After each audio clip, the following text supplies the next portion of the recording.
Hello everyone, welcome to my channel. तो आज हम लेकर के आए हैं एनसीईआरटी बुक क्लास 10 के हिस्ट्री को 20 वर्ष समकालीन भारत को। और इसमें आज का चैप्टर है हमारा भूमंडलीकृत विश्व का बनना, और इस चैप्टर का टॉपिक है औपनिवेशीकरण और स्वतंत्रता। तो आइए देखते हैं औपनिवेशीकरण और स्वतंत्रता। इससे पहले हम लोग जानते हैं कि जब दो युद्ध हुआ था, दो महायुद्ध हुआ था, प्रथम विश्व युद्ध और द्वितीय विश्व युद्ध। तो दो महायुद्धों के बाद जो आर्थिक मंदी आई पूरे विश्व में, तो इस आर्थिक मंदी पूरा विश्व के साथ भारत में भी आया। तो उसका किस प्रकार से प्रभाव पड़ा, जैसा कि हम लोगों ने पहले वाले वीडियो में देखा था, कितने लोग बेरोजगार हो गए थे ये आर्थिक मंदी से, लोग भूखमरी के कगार पर, और कितने लोग की भूख से मौत हो गई थी।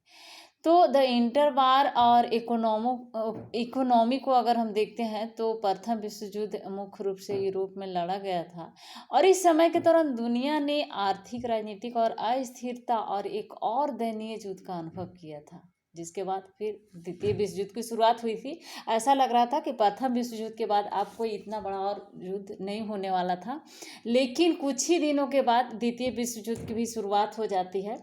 तो प्रथम विश्व युद्ध दो पावर ब्लॉक के बीच लड़ा गया था। आपको पता ही होगा, युद्ध दो पावर ब्लॉक के बीच लड़ा गया था। एक पर सहयोगी थे ब्रिटेन, फ्रांस, रूस, और बाद में अमेरिका भी शामिल हो गया था, और जिसके साथ अमेरिका शामिल हुए थे उसको मित्र राष्ट्र के नाम से जाना जाता है। और दूसरा था धुरी राष्ट्र, जिसमें जर्मनी, ऑस्ट्रिया हंगरी और ऑटोमन और तुर्की था एक साथ। तो दो गुटों के बीच में लड़ा गया था प्रथम विश्व युद्ध, और यह युद्ध लगभग 4 वर्षों तक चला। युद्ध काल की अगर अर्थव्यवस्था को हम देखते हैं तो पहले विश्व युद्ध ने पूरी दुनिया को कई मायने में झकझोर कर रख दिया था, और लगभग 90 लाख लोग मारे गए थे और 2 करोड़ लोग घायल हुए थे। मरने वाले, अपाहिज होने वाले में ज़्यादातर लोग उस उम्र के थे जब आदमी आर्थिक उत्पादन करता है, यानी युवा लोग ही अधिक थे। मरने वालों में संख्या युवाओं की सबसे ज़्यादा थी, और इस कारण से भारी जो है कमी आ जाती है कामगारों में, काम करने वाले लोगों में कमी आ जाती है, और परिवारों में कमाने वालों की संख्या कम हो जाती है। तो कम होने के कारण पूरे यूरोप के लोगों की आमदनी घट जाती है प्रथम विश्व युद्ध के बाद, और उसके बाद द्वितीय विश्व युद्ध के बाद भी और दयनीय स्थिति आ जाती है। तो ज़्यादातर पुरुषों को युद्ध में शामिल होने के लिए बाध्य होना पड़ा, और इसका परिणाम यह हुआ कि कारखाने में महिलाएं काम करना शुरू करी, और जो काम पारंपरिक रूप से पुरुषों के काम माने जाते थे उन्हें अब महिलाएं भी कर रही थी प्रथम विश्व युद्ध के बाद। तो इस युद्ध के बाद दुनिया की कई बड़ी आर्थिक शक्तियों के बीच में संबंध टूट गए, और ब्रिटेन को युद्ध के खर्चे उठाने के लिए अमेरिका से कर्ज लेना पड़ा। तो इस युद्ध ने अमेरिका को एक अंतर्राष्ट्रीय कर्जदार से अंतर्राष्ट्रीय साहूकार बना दिया, और अब विदेशी सरकारों और लोगों के अमेरिका से संपत्ति की तुलना अमेरिकी सरकार और उसके नागरिकों के विदेशों में ज़्यादा संपत्ति थी। तो इस प्रकार से देखा गया, और युद्ध के बाद का जो सुधार हुआ, जब युद्ध समाप्त होता है तो उसके बाद जब ब्रिटेन युद्ध में व्यस्त था, तब जापान और भारत में भी उस समय ब्रिटेन युद्ध में व्यस्त था, तो भारत में भी और जापान में भी उद्योगों का विकास हुआ। और युद्ध के बाद ब्रिटेन को अपना पुराना दबदबा कायम करने में परेशानी होने लगी थी। साथ ही ब्रिटेन अंतर्राष्ट्रीय स्तर पर जापान से टक्कर लेने में अक्षम पड़ रहा था, सक्षम नहीं हो रहा था। तो युद्ध के बाद ब्रिटेन पर अमेरिका का भारी कर्जा लग चुका था युद्ध के दौरान, क्योंकि युद्ध के दौरान कर्ज ले रहा था। तो युद्ध के बाद ब्रिटेन पर अमेरिका का भारी कर्जा लग चुका था, और युद्ध के समय ब्रिटेन में चीज़ों की मांग में तेजी आई थी, जिससे वहाँ की अर्थव्यवस्था फल फूल रही थी। लेकिन युद्ध समाप्त होने के बाद मांग में गिरावट आई। तो युद्ध के बाद ब्रिटेन के 20% कामगारों की अपनी नौकरी से हाथ धोना पड़ता है। युद्ध के पहले पूर्वी यूरोप गेहूं का मुख्य निर्यातक था, लेकिन युद्ध के दौरान पूर्वी यूरोप के युद्ध में शामिल होने की वजह से कनाडा, अमेरिका और ऑस्ट्रेलिया गेहूं के कुछ मुख्य निर्यातक के रूप में उभरे थे। जैसे ही युद्ध खत्म हुआ, पूर्वी यूरोप ने फिर से गेहूं की सप्लाई शुरू कर दी थी। तो इसके कारण बाजार में गेहूं की अधिक खेप आ गई और कीमत में भारी गिरावट आ गया, क्योंकि बहुत ज़्यादा माल आ जाने से कीमत में गिरावट ऑब्वियसली गिरावट हो गई। तो इसे ग्रामीण अर्थव्यवस्था बहुत ज़्यादा तबाह हो गया था। तो ये था युद्ध के बाद का जो स्थिति था।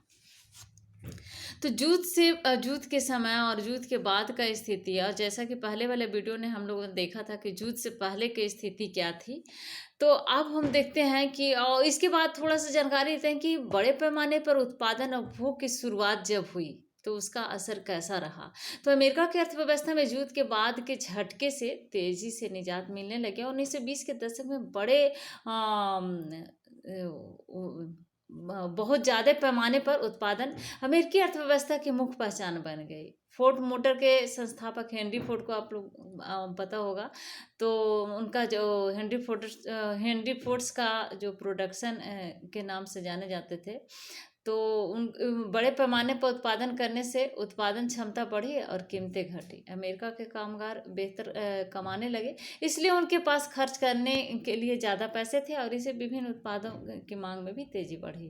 कार का उत्पादन 1919 में 20 लाख से बढ़कर 1929 में 50 लाख हो गया था। 20 लाख से बढ़ करके 1919 में 20 लाख था कार का उत्पादन, और 1929 में 50 लाख हो गया था।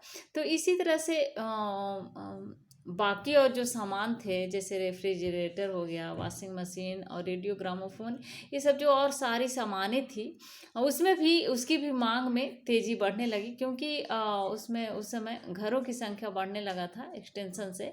तो इस सब सामानों की मांग में भी बढ़ोतरी हो गई। अमेरिका में घरों की मांग में ज़बरदस्त बढ़ोतरी हुई थी और आसान किस्तों पर कर्ज की सुविधा के कारण इस मांग को और हवा मिली। तो इस तरह से अमेरिकी अर्थव्यवस्था खुशहाल हो गई। 1923 में अमेरिका ने दुनिया के अन्य हिस्सों को पूंजी निर्यात करना शुरू किया और सबसे बड़ा विदेशी साहूकार बन गया। तो इससे यूरोप की अर्थव्यवस्था को भी सुधारने का मौका मिला और पूरी दुनिया का व्यापार अगले 6 वर्षों तक वृद्धि दिखता रहा। तो देखते हैं कि औपनिवेशीकरण और स्वतंत्रता। तो दूसरा विश्व युद्ध खत्म होने के बाद भी दुनिया का एक बहुत बड़ा भाग यूरोपीय औपनिवेशिक शासन के अधीन था। पूरे विश्व तो आज़ाद नहीं हुआ था, स्वतंत्र नहीं हुआ था। तो अगले 2 दशकों में एशिया और अफ्रीका के ज़्यादातर उपनिवेश स्वतंत्र स्वाधीन राष्ट्र बन चुके थे, लेकिन ये सभी देश गरीबी और संसाधनों की कमी से जूझ रहे थे और उनकी अर्थव्यवस्थाएं और समाज लंबे समय तक चले औपनिवेशिक शासन के कारण अस्त व्यस्त हो चुके थे। तो IMF और विश्व बैंक का गठन तो औद्योगिक देशों की जरूरतों को पूरा करने के लिए ही किया गया था। ये संस्थान भूतपूर्व उपनिवेशों में गरीबी की समस्या और विकास की कमी से निपटने में सक्षम नहीं थे। लेकिन जिस प्रकार यूरोप और जापान ने अपनी अर्थव्यवस्था को पुनर्गठन किया था, उसके कारण ये देश IMF और विश्व बैंक पर बहुत निर्भर भी नहीं थे। इसी कारण 50 के दशक के आखिरी सालों में आकर ब्रिटेन वुड्स संस्थान जो था वो विकासशील देशों पर भी पहले से ज़्यादा ध्यान देने लगा। दुनिया के अल्प विकसित भाग उपनिवेशों के रूप में पश्चिमी साम्राज्य के अधीन रहे थे। विडंबना ये थी कि नव स्वाधीन राष्ट्रों के रूप में जो नए राष्ट्र स्वतंत्र हुए थे, तो नव स्वाधीन राष्ट्रों के रूप में अपनी जनता को गरीबी और पिछड़ेपन की गर्त से बाहर निकालने के लिए उन्हें ऐसे अंतर्राष्ट्रीय संस्थानों की मदद लेनी पड़ी जिन पर भूतपूर्व औपनिवेशिक शक्तियां का ही वर्चस्व था। मतलब उनसे पहले भी औपनिवेशिक शक्तियां का ही उन पर वर्चस्व था। तो इस प्रकार से अंतर्राष्ट्रीय संस्थानों से मदद लेनी पड़ रही थी। स्वतंत्रता के बाद भी जो राष्ट्र स्वतंत्र हो चुके थे उन्हें औपनिवेशीकरण के बहुत साल बीत जाने के बाद भी बहुत सारे नव स्वाधीन राष्ट्रों की अर्थव्यवस्थाओं पर भूतपूर्व औपनिवेशिक शक्तियां का ही नियंत्रण बना हुआ था। जो देश ब्रिटेन और फ्रांस के उपनिवेश रह चुके थे या जहां कभी उनका राजनीतिक प्रभुत्व रह चुका था, वहां के महत्वपूर्ण संसाधनों जैसे खनिज संपदा और जमीन पर अभी भी ब्रिटेन और फ्रांसीसी कंपनियों का ही नियंत्रण था, और वे इस नियंत्रण को छोड़ने के लिए किसी भी कीमत पर तैयार नहीं थे। अपना जो उनका नियंत्रण था, वो नियंत्रण को छोड़ने के फेवर में नहीं थे, छोड़ने के लिए तैयार नहीं थे, किसी भी कीमत पर भी नहीं। औपनिवेशिक शक्तियाँ तो कई बार अमेरिका जैसे अन्य शक्तिशाली देशों की बहुराष्ट्रीय कंपनियां भी विकासशील देशों के प्राकृतिक संसाधनों का बहुत कम कीमत पर दोहन करने लगती थी। दूसरी ओर ज्यादातर विकासशील देशों को, जितने भी विकासशील देश था, तो ये सारे विकासशील देश को 50 और 60 के दशक में पश्चिमी अर्थव्यवस्थाओं को तेज प्रगति से कोई लाभ नहीं हुआ। कुछ कुछ ही विकासशील देशों को लाभ हुआ था, लेकिन बहुत सारे 50-60 के दशक तक भी पश्चिमी अर्थव्यवस्थाओं को तेजी प्रगति से कोई लाभ नहीं हुआ। और इस समस्या को देखते हुए उन्होंने एक नई अंतर्राष्ट्रीय आर्थिक प्रणाली, new international economic order NIEO के लिए आवाज उठाई और समूह 77 G77 के रूप में जिसको जाना जाता है, तो G77 के रूप में संगठित हो गया। और NIEO से उनका आशय एक ही अर्थव्यवस्था से था जिसमें उन्हें अपने संसाधनों पर सही मायनों में नियंत्रण मिल सके और जिसमें उन्हें विकास के लिए अधिक सहायता मिले, कच्चे माल से सही दाम मिले और अपने तैयार मालों को विकसित देशों को बाजारों में बेचने के लिए बेहतर पहुंच मिले। अब नेक्स्ट पॉइंट है हमारा, ब्रिटेन वुड्स का समापन और वैश्वीकरण की शुरुआत किस प्रकार से हुई। तो सालों की स्थिर और तेज वृद्धि के बावजूद युद्धोत्तर दुनिया में सब कुछ सही नहीं चल रहा था। 60 के दशक से ही विदेशों में अपनी गतिविधियों की भारी लागत ने अमेरिका की वित्तीय और प्रतिस्पर्धा क्षमता को कमजोर कर दिया था। अमेरिकी डॉलर अब दुनिया की प्रधान मुद्रा के रूप में पहले जितना सम्मानित और निर्विवाद नहीं रह गया था, और इसमें सोने की तुलना में डॉलर की कीमत भी गिरने लगी थी। और अंततः ये हुआ कि स्थिर विनिमय दर की व्यवस्था विफल हो गई और प्रवाहमयी जो तेजी से चल रहा था या फिर अस्थिर विनिमय दर की व्यवस्था जो थी उसकी शुरुआत की गई। तो 70 के दशक के मध्य से अंतर्राष्ट्रीय वित्तीय संस्थानों में भी भारी बदलाव आ चुके थे। अब तक विकासशील देश कर्जे और विकास संबंधी सहायता के लिए अंतर्राष्ट्रीय संस्थानों की शरण ले सकते थे, लेकिन अब उन्हें पश्चिम के व्यावसायिक बैंकों और निजी ऋणदाता संस्थानों से कर्ज लेने के लिए बाध्य किया जाने लगा था। तो ये थी स्थिति, और विकासशील विश्व में समय समय पर कर्ज संकट पैदा होने लगा, जिसके कारण आय में भी गिरावट आती थी और गरीबी बढ़ने लगती थी। अफ्रीका और लैटिन अमेरिका में यह समस्या सबसे ज़्यादा देखने को मिला। सबसे ज़्यादा गरीबी और आय में जो गिरावट था सबसे ज़्यादा अफ्रीका में और लैटिन अमेरिका में देखने को मिला। औद्योगिक विश्व भी बेरोजगारी की समस्या में फंसने लगा और 70 के दशक के मध्य में बेरोजगारी बढ़ने लगी। 90 के दशक के प्रारंभिक वर्षों तक, यानी 90 के दशक आते आते वहाँ काफ़ी बेरोजगारी रही। 70 के दशक के आखिर सालों में बहुराष्ट्रीय कंपनियां भी एशिया के ऐसे देशों में उत्पादन केंद्रित करने लगी जहां वेतन कम थे। चीन 1949 की क्रांति के बाद विश्व अर्थव्यवस्था से अलग थलग ही था, परंतु चीन में नई आर्थिक नीतियों और सोवियत खेमे के बिखराव, तब पूर्वी यूरोप में सोवियत शैली की व्यवस्था समाप्त हो जाने के पश्चात बहुत सारे देश दोबारा विश्व अर्थव्यवस्था का अंग बन गए थे। तो चीन जैसे देश के वेतन तुलनात्मक रूप से कम थे। सोच लीजिए, चीन जैसे देश में वेतन को अगर तुलना किया जाए तो उससे कम थे, और इसका फलस्वरूप विश्व बाजारों पर अपना प्रभुत्व कायम करने के लिए प्रतिस्पर्धा कर रही विदेशी बहुराष्ट्रीय कंपनियां ने वहां जाकर निवेश करना शुरू कर दिया। क्या आप इसको बता सकते हैं कि हमारे ज़्यादातर टेलीविज़न, मोबाइल फ़ोन और खिलौने चीन में बने होते हैं, चीन से ही बने होते हैं, इस तरह का ज़्यादातर, अधिकतर तो वहाँ के जैसे ही लगते हैं। यह चीनी अर्थव्यवस्था की अल्प लागत अर्थव्यवस्था और ख़ास तौर से वहाँ के कम वेतनों का नतीजा था। चीन जैसे देश में भी वेतन तुलनात्मक रूप से कम थे, पेमेंट कम थे, सैलरी कम मिलती थी, और इस फलस्वरूप विश्व बाजारों पर अपना प्रभुत्व कायम करने के लिए प्रतिस्पर्धा हो रही थी, और विदेशी बहुराष्ट्रीय कंपनियां ने वहां जाकर के निवेश करना शुरू किया। और इस तरह से अधिकतर तो टेलीविज़न हो या फिर मोबाइल फ़ोन हो या फिर खिलौना हो, चीन में ही बनते हैं या फिर वहाँ के जैसे ही लगते हैं। तो यह चीनी अर्थव्यवस्था की अल्प लागत अर्थव्यवस्था और ख़ास तौर से वहाँ के कम वेतनों का एक नतीजा था। उद्योगों को कम वेतन वाले देशों में ले जाने में वैश्विक व्यापार और पूंजी प्रवाह पर भी असर पड़ा। पिछले 2 दशक में भारत, चीन और ब्राज़ील, इन देशों की भी अर्थव्यवस्था में आए भारी बदलाव के कारण दुनिया का आर्थिक भूगोल पूरी तरह बदल चुका था।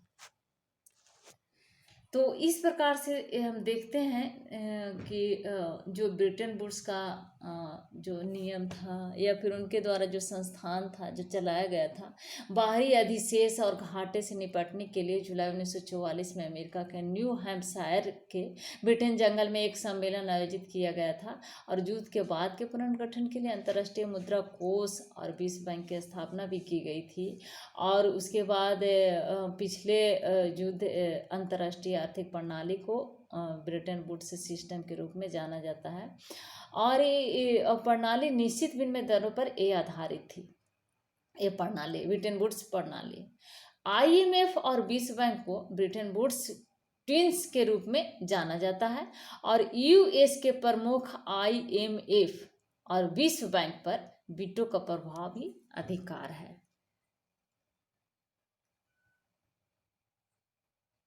तो विश्वव्यापी मंदी कैसे आया, इस सवाल जरूर मन में उठ रहा होगा।